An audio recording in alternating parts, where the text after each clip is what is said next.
Back to news. Nalgonda జిల్లా కేంద్రంలో మువ్వెన్నెల జెండా రెపరెపలాడింది. 75వ గణతంత్ర దినోత్సవ వేడుకలు స్థానిక పరేడ్ గ్రౌండ్ లో ఘనంగా నిర్వహించారు. జిల్లా కలెక్టర్ హరిచందన జాతీయ జెండాను ఆవిష్కరించి పోలీసుల గౌరవ వందనాన్ని స్వీకరించారు. ఇక వేడుకల సందర్శంగా చిన్నారులు ప్రదర్శించిన సాంస్కృతిక కార్యక్రమాలు అందరినీ ఆకట్టుకున్నాయి.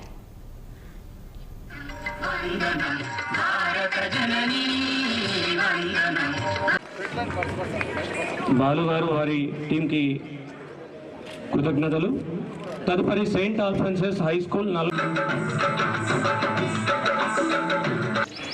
ప్రజాపాలన. ప్రజలు చెంతకే ప్రభుత్వం యంత్రాంగం వెళ్లి ప్రభుత్వం ప్రకటించిన అభయహస్తం 6 గ్యారంటీల పథకాలు ప్రజల నుండి దరఖాస్తులు స్వీకరించేందుకు ప్రజాపాలన కార్యక్రమాన్ని చేపట్టారు.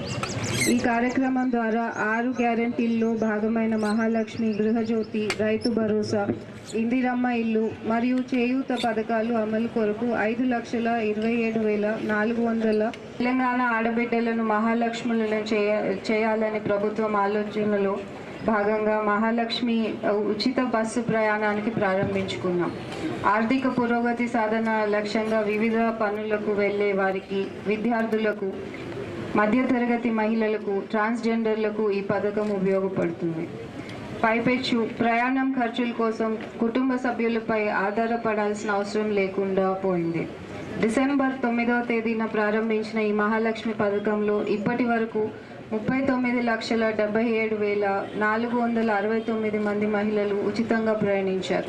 వైద్య సేవలు, సదుపాయాల విషయంలో ఏ వ్యక్తి ప్రాణాలు కోల్పోకూడదని ప్రజల ఆరోగ్య భద్రత అత్యంత ప్రాధాన్యతనిచ్చిన రాష్ట్ర ప్రభుత్వం రాజీవ్ ఆరోగ్యశ్రీ అనే పథకాన్ని ప్రస్తుతం